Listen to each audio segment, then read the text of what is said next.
Bonjour à tous, merci d'être venus. Alors, ce matin, on va parler de sécurité et d'histoire. Alors, pourquoi parler d'histoire quand on parle de sécurité? Déjà, le premier point, c'est que la sécurité, c'est toujours un problème aujourd'hui. Euh, donc, un exemple récent, c'est en septembre, on a une fuite de données qui concernait au moins 4 grandes enseignes françaises, a priori liées entre elles parce qu'il y aurait un prestataire en commun à cause de qui la fuite a eu lieu. On n'a pas eu d'informations sur le nom du prestataire, donc on ne peut pas confirmer ou infirmer ça. En tout cas, la coïncidence est troublante. Et il semblerait que le prestataire travaillait avec d'autres entreprises et que c'était pas moins de 7 ou 8 entreprises finalement qui étaient concernées. Vous vous rappelez aussi peut-être d'une grande attaque qui a fait l'actualité. Donc une backdoor qui a été mise dans XeUtils, qui est une librairie qui est utilisée chez Linux, et qui a failli compromettre l'ensemble des serveurs Linux dans le monde, qui a échoué parce que un développeur chez Microsoft s'est rendu compte qu'il y avait une petite différence de 500 millisecondes quand il faisait un login SSH sur sa nouvelle distribution.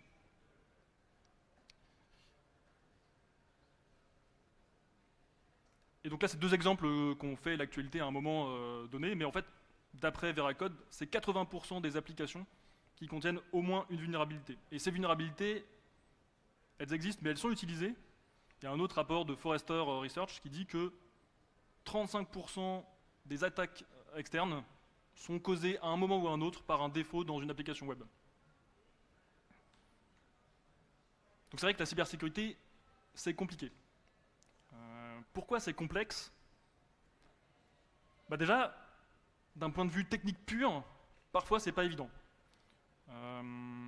Donc, un exemple qu'on a là, c'est une cheat sheet de l'OWASP qui explique aux développeurs comment on peut se protéger, comment on doit se protéger contre une injection SQL. Donc l'OWASP, pour ceux qui ne connaissent pas, c'est Open Worldwide Application Security Project. C'est la grande organisation mondiale qui a plus de 20 ans, qui fournit des ressources pour aider les développeurs à faire des produits sécurisés, à la fois dans le web, mais aussi dans le mobile et dans le cloud. Et donc ça, c'est la cheat sheet. En fait, c'est un extrait de la cheat sheet parce que ça, je ne pouvais pas faire tout rentrer sur l'écran. C'est une faille qui a plus de 30 ans. C'est dingue qu'on ait besoin de 4 pages pour expliquer comment on doit s'en protéger aujourd'hui. Et même si c'est compliqué à comprendre, une fois qu'on a compris comment ça marchait et comment on doit s'en protéger, c'est pas facile à prioriser. On a souvent des deadlines, des jalons, et la sécurité, parfois on ne sait même pas qu'on a une faille dans l'application, même quand on le sait, faire en sorte que c'est la prochaine priorité, c'est pas toujours évident. Et en fait, c'est pas toujours évident, même pour nous, de nous convaincre en tant que développeurs que c'est quelque chose d'important. Parce qu'on a beaucoup de mal, et c'est parce que c'est très dur, d'estimer les risques. Il y a un biais cognitif qui est ancré en nous, le biais d'optimisme, qui fait qu'on a tendance à surévaluer la probabilité qu'un événement positif arrive et à sous-évaluer fortement la probabilité qu'un événement négatif arrive. Et c'est une chance qu'on ait ce biais, parce que sinon on resterait tous chez nous enfermés et on n'oserait pas sortir. Mais il y a des moments où il faut le combattre. Et ce biais, il n'est pas nouveau, et en fait, c'est un biais qu'on a en tant qu'être humain depuis des millénaires. Et pourtant, des risques, on en a depuis très longtemps. Et il y a une solution, c'est pas la solution, mais c'est une solution qui marche, c'est dès la préhistoire, les hommes des cavernes, ils se réunissent au coin du feu et ils se racontent les histoires de ce qui s'est passé pour transmettre aux générations futures les potentiels dangers auxquels ils doivent faire face et comment ils peuvent s'en protéger. Et c'est un truc qui est tellement ancré en nous, notre cerveau il est tellement programmé pour comprendre, réagir aux histoires que c'est un truc qui est étudié par les neurologistes et les biologistes. Et moi personnellement, ça me touche beaucoup parce que j'ai toujours adoré raconter et qu'on me raconte des histoires. Il y en a peut-être qui sont assez vieux ou assez jeunes dans l'auditoire pour reconnaître Père Castor.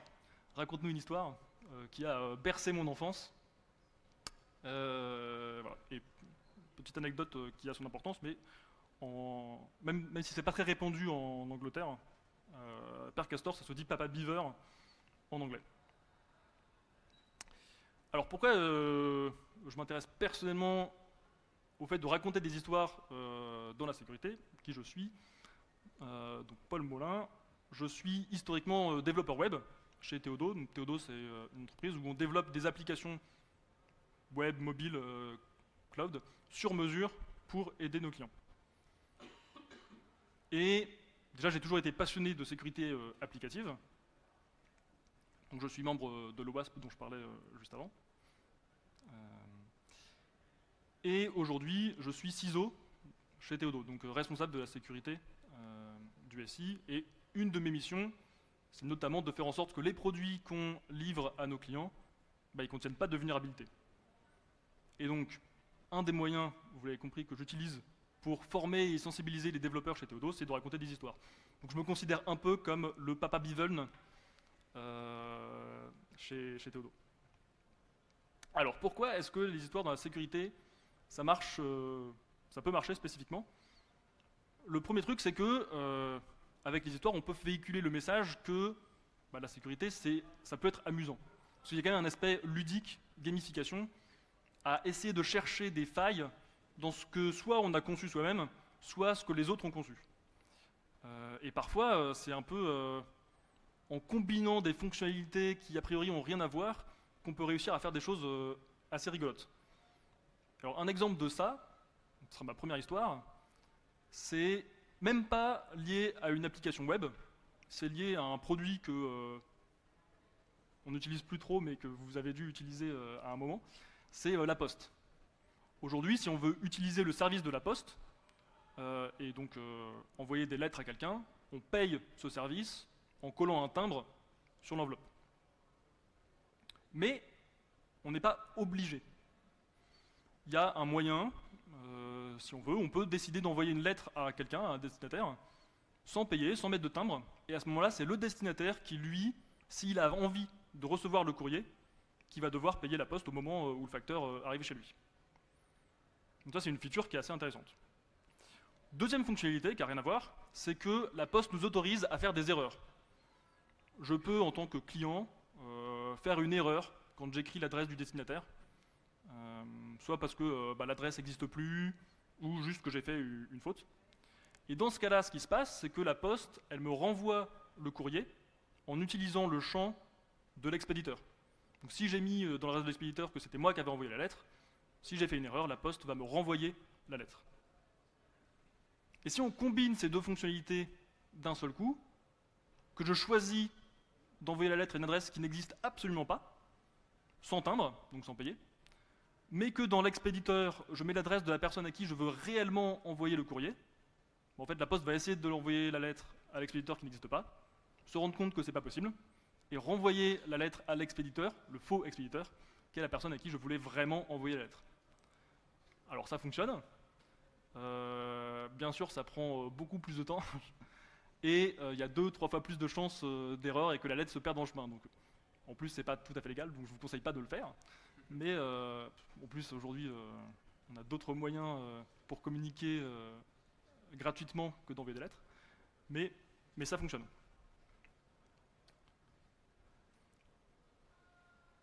Deuxième point sur lequel ça peut aider, c'est que parfois, juste avec des concepts théoriques, ça peut être compliqué d'appréhender un type de vulnérabilité, de se rendre compte comment est-ce qu'elles sont vraiment exploitables et comment est-ce que dans la vraie vie, elles peuvent vraiment survenir.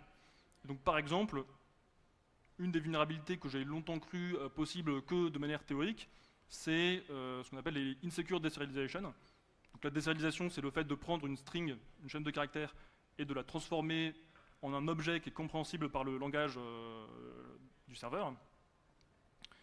Et il y a a priori des moyens d'injecter du code dedans, dans la chaîne de caractères, pour qu'il soit exécuté côté serveur. Mais dans la vraie vie, ça me semblait compliqué, à moins de faire exprès, d'en faire une. Il y a un autre concept qui n'était pas toujours évident, c'est comment est-ce qu'on fait bien des allolistes. Donc quand on fait de la validation d'entrée utilisateur, c'est de notoriété publique que les allolistes, c'est plus efficace que les denialistes. Si on veut empêcher un certain ensemble d'entrées malveillantes, bah, il faut penser à tout, et il faut penser à tout au moment où on développe, et aussi en pensant à tout ce qui peut se passer dans le futur du produit. Mais les allolistes, c'est pas toujours facile. C'est facile si on a un ensemble très simple défini d'éléments, mais si on en a beaucoup ou un nombre infini de champs possibles, bon, en fait, c'est pas facile. Et donc, il y a une petite histoire qui combine ces deux concepts, qui est la vulnérabilité de Spring4Shell. Donc, c'était en 2022. Possibilité pour un attaquant d'écrire dans une requête POST, par exemple,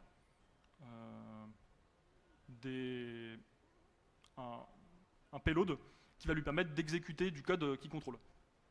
Alors comment ça marche sous le capot? Ça utilise une feature de Spring qui est le data binding, qui en gros prend les champs d'un formulaire et les map de manière automatique sur un objet Java.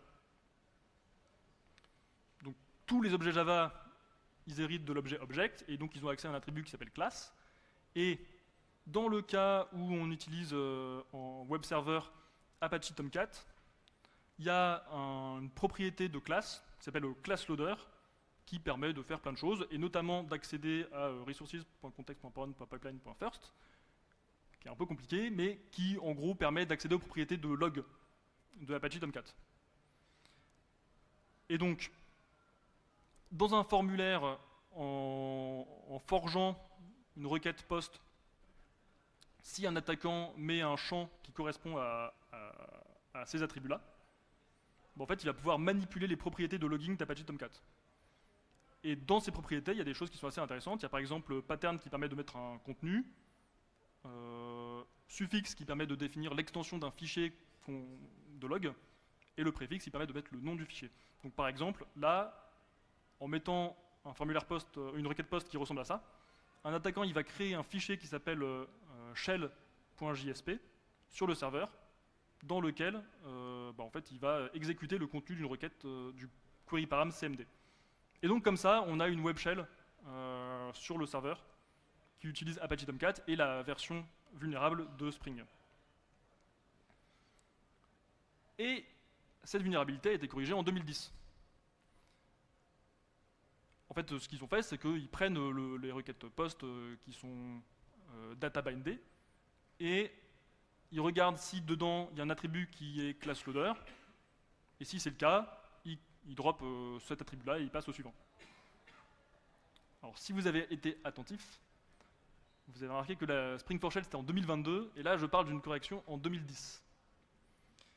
Et en fait, ce qui se passe, c'est que 12 ans après la correction, il y a des chercheurs qui se sont rendus compte qu'il y avait une nouvelle feature de Java, qui n'était pas nouvelle au moment où ils l'ont découvert, mais qui avait été introduite depuis le correctif, c'était les modules.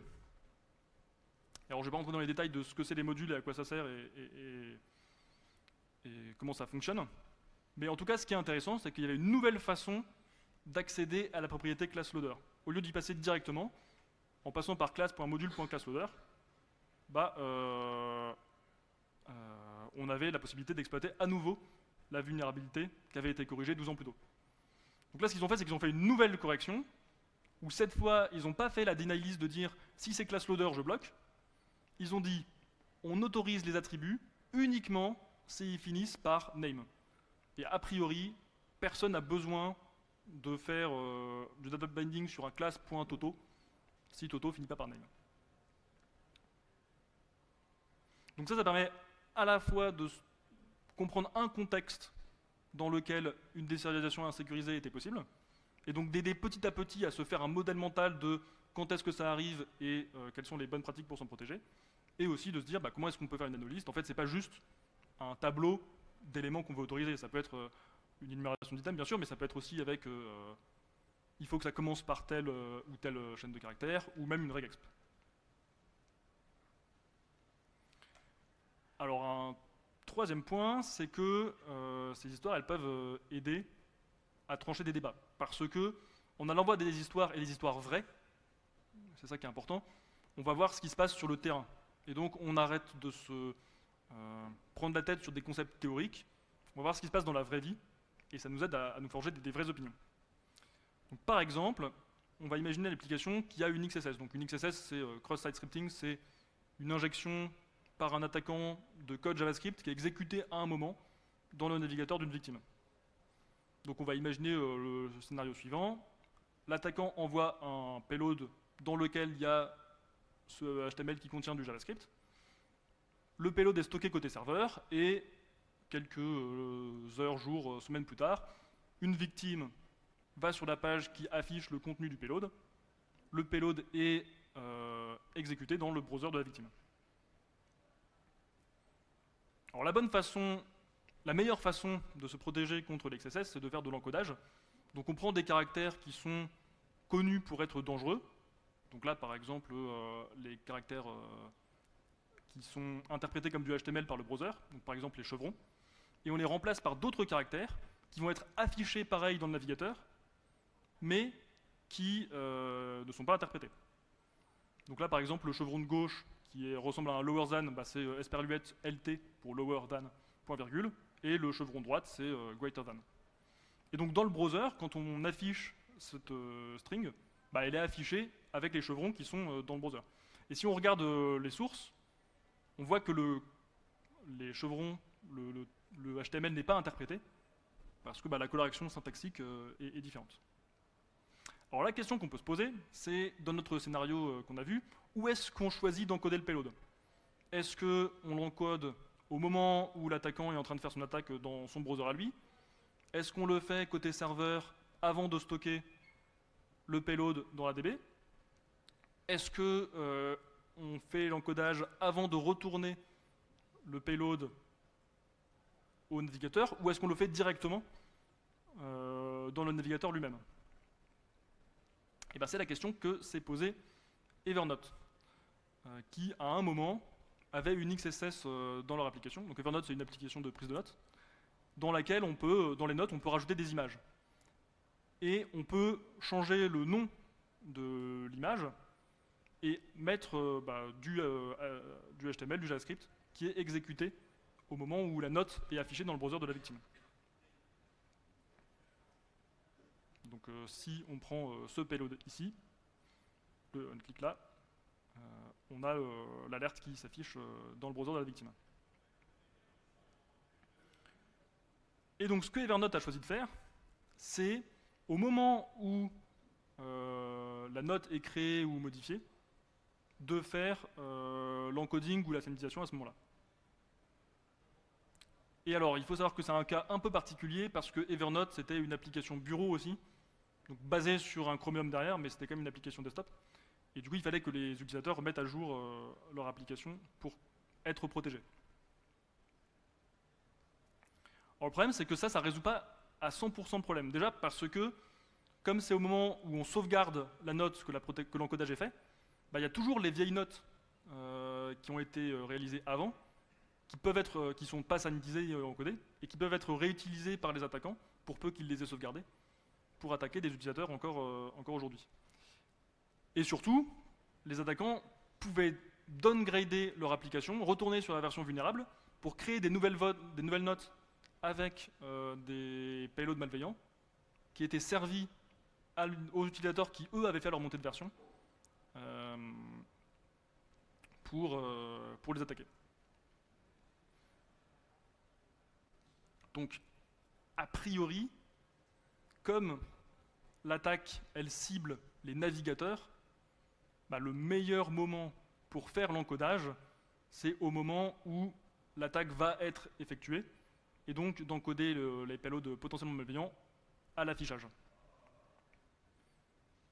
Et ça, l'histoire le prouve bien. Alors, c'est pas tout à fait fini.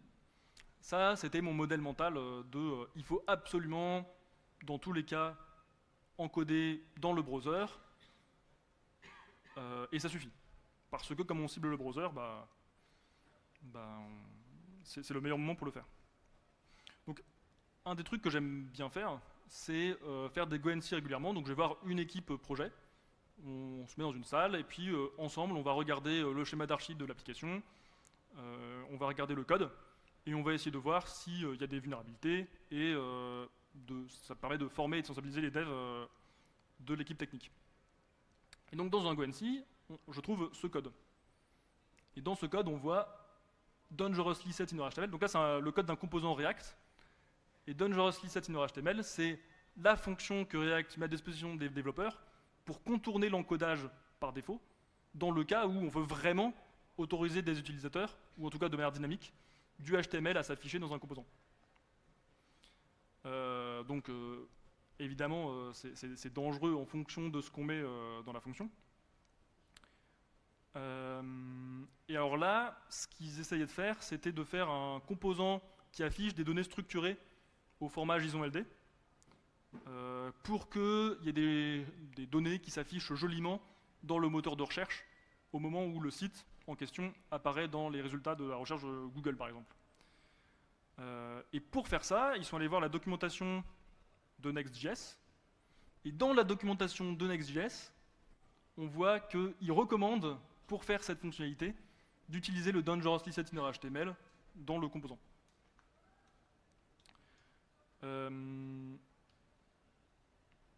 Donc, ce qu'on a fait, c'est qu'on s'est dit, est-ce que, effectivement, dans l'application, il y a des choses qu'on affiche dans ce composant, des données qui passent par le dangerously set in HTML, qui sont contrôlées par un utilisateur à un moment ou à un autre.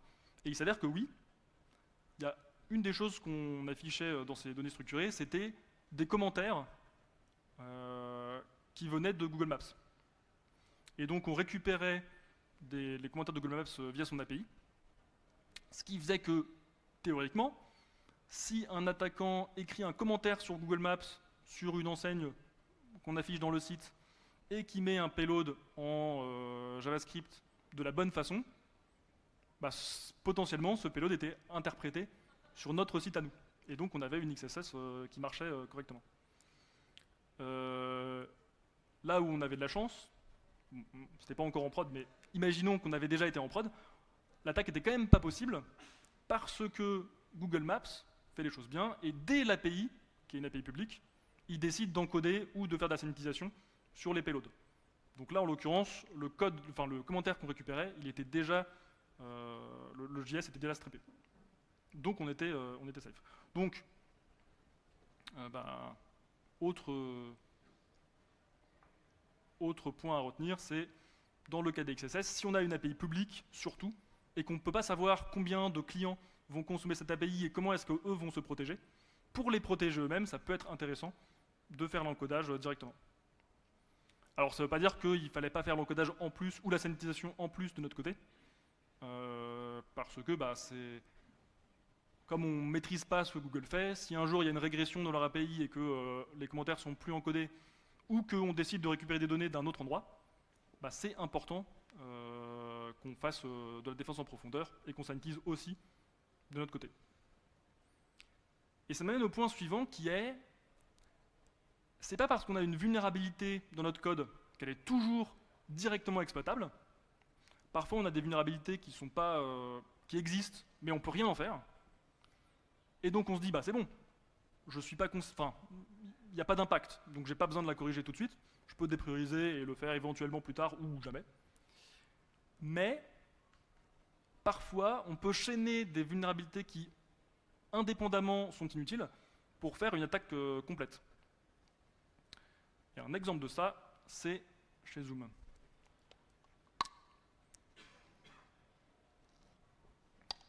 Donc là, ce qu'on voit, c'est un cookie sur le domaine zoom.us qui s'appelle ZM comme Zoom, CSP script and once, et qui contient une chaîne de caractères aléatoires.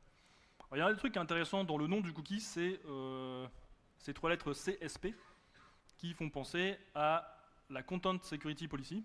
Donc le Content Security Policy, c'est un header qu'on peut rajouter dans les réponses HTTP renvoyées par le serveur qui disent au browser de quelle origine il a le droit de charger telle ou telle ressource. Et notamment les scripts JavaScript. Et donc notamment, si on interdit de charger des scripts JavaScript de partout, sauf de notre domaine à nous, en fait on est a priori protégé des XSS. Donc là on a un cookie qui permet de configurer un mécanisme de sécurité pour se protéger des XSS. Et alors, comment ça marche concrètement? En gros, le cookie, il a une valeur qui est une string aléatoire, et du coup, dans la réponse HTTP du serveur, il y a un header qui dit tu peux charger des scripts que si ils ont un attribut n1 qui contient cette valeur. Et effectivement, dans le index.html, les balises scripts qui sont générées par le serveur, elles ont le bon attribut n1. Donc, comme un attaquant ne pourra pas à l'avance deviner la valeur du n1, il ne pourra pas injecter son script. Donc là, on a un mécanisme qui est top pour se protéger des XSS. Alors le problème, c'est que les chercheurs qui ont investigué ce truc-là se sont rendus compte qu'on pouvait manipuler la valeur du cookie pour injecter du JavaScript. Et donc, le cookie qui est censé nous aider à nous protéger contre les XSS sert à injecter une XSS dans l'application. Alors c'est très rigolo et c'est très satisfaisant intellectuellement pour les chercheurs, mais ça ne sert absolument à rien. Parce que, pour que ce soit exploitable dans la vraie vie, il faudrait qu'on aille voir un utilisateur, qu'on lui dise « Salut, ouvre tes DevTools, regarde tes cookies, change la valeur et mets ce truc-là à la place, et recharge la page. » Et évidemment, soit les gens savent pas comment faire, enfin, personne va obéir à ce genre d'instructions. Donc ça, en fait, c'est ce qu'on appelle une self-XSS. C'est une XSS où on s'attaque soi-même, et du coup, l'impact n'est pas énorme.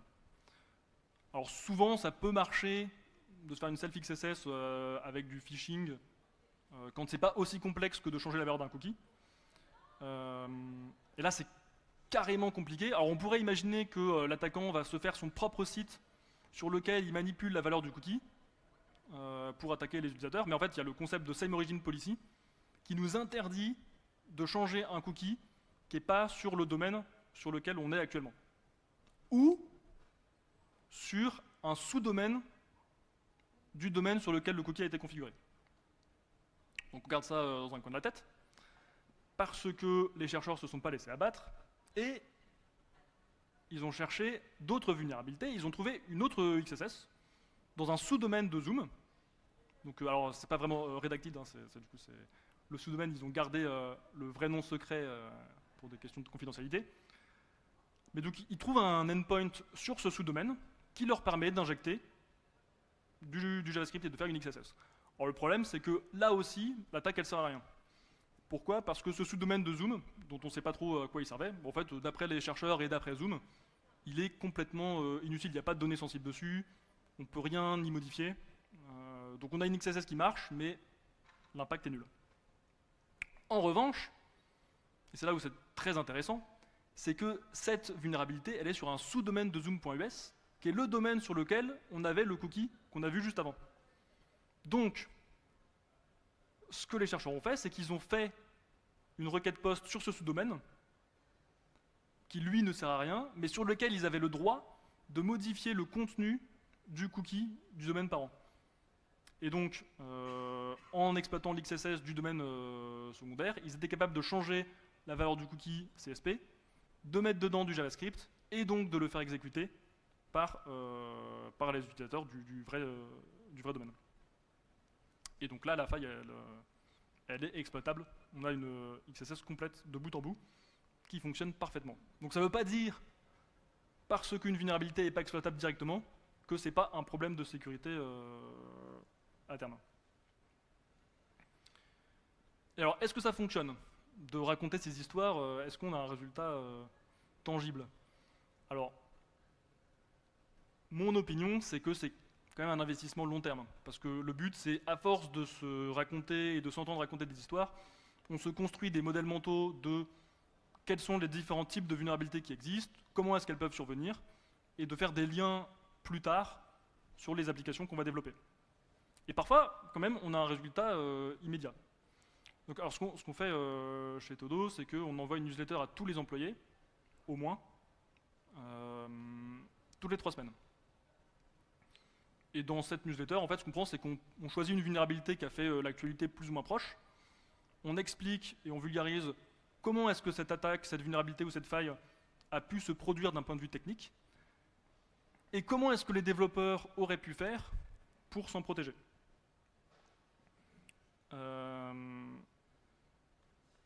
Et donc, dans l'une de ces newsletters, on a raconté cette histoire. Donc, ça c'est une photo d'un avis de passage de la poste. Et dans l'avis de passage, on peut voir un QR code et un lien, une URL. Et le QR code et l'URL renvoient sur la même page. Donc on peut regarder un peu à quoi ça ressemble. Donc c'est vraiment un lien qui renvoie vers la poste.fr, donc a priori tout à fait légitime. Et si on scanne le QR code avec la preview avant de cliquer, on peut voir que les liens sont exactement identiques. Donc a priori, un avis de passage 100% légitime. Mais l'URL est un peu bizarre quand même, alors on va la regarder de plus près. On voit qu'il y a pas mal de caractères qui sont URL encodés. Et si on les décode, on voit que l'URL ressemble à ça, dans laquelle on a un paramètre switch site, qui nous fait penser à une attaque de type Open Redirect. Donc les Open Redirect, c'est une attaque où on va sur une page, on a une page d'un site qui nous redirige vers d'autres pages, et un utilisateur peut contrôler l'URL vers lequel on est redirigé, et renvoyer vers absolument n'importe quelle URL du monde. Par exemple, un site de phishing. Et le paramètre en question, on voit que c'est vers un domaine qui s'appelle cut.ly, donc c'est une short URL, et on ne sait pas trop ce qu'il y a derrière. Et on se dit, c'est peut-être pas si safe. Et effectivement, si on suit le lien, bah on arrive sur un formulaire d'un site pirate qui ressemble trait pour trait au formulaire de la Poste, sur lequel on est invité à rentrer du coup ses identifiants.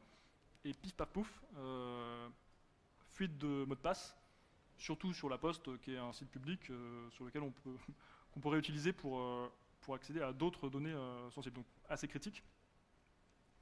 Donc on raconte cette histoire-là, et le lendemain, on reçoit ce mail. Merci, suite à l'email en question, Morgan a corrigé une vulnérabilité dans notre produit qui contenait une Open Redirect. Donc là, j'avoue que ça fait plaisir de recevoir ce mail. Alors il y a un concept journalistique qui s'appelle la mort kilométrique, qui dit que, en gros, pour intéresser les gens sur un sujet, plus le sujet est loin, plus il faut qu'il y ait de morts pour qu'il soit intéressant. Donc si on a un incendie qui a fait un mort dans l'immeuble juste à côté de chez soi, bah, ça va nous intéresser beaucoup. Par contre, si on a un tsunami à l'autre bout de la Terre, il faut qu'il y ait des milliers de victimes pour que ça fasse la une.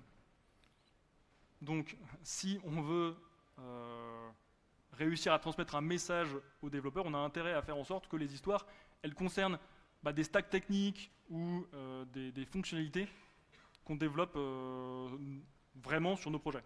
Et donc pour ça, le meilleur moyen, c'est d'avoir un gros paquet d'histoires à raconter pour avoir une chance de taper juste. Et quand on rencontre un cas concret sur un produit qu'on est en train de développer, de se rappeler une histoire qui a un lien avec cette feature ou cette faille. Et alors un bon moyen de ça, c'est de se forger aussi ses propres histoires, parce que rien n'est plus près de notre stack technique que notre propre stack technique.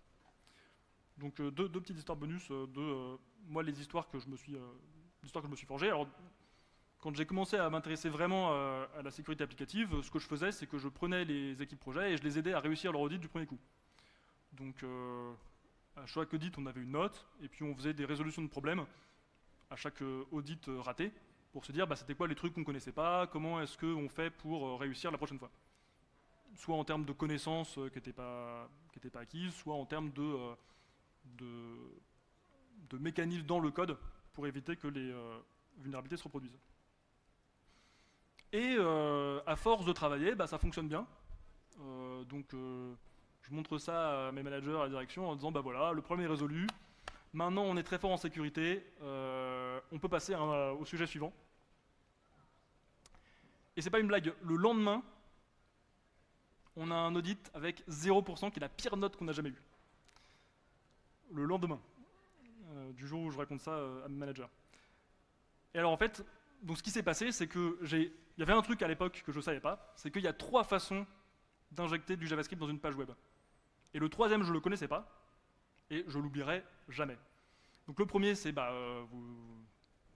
assez évident, c'est la balise script, dans lequel on peut mettre du JavaScript soit en inline, soit en allant le chercher sur un serveur à côté. La deuxième façon, c'est avec un handler. Donc par exemple tous les trucs on, click, on, error, on, mouse over.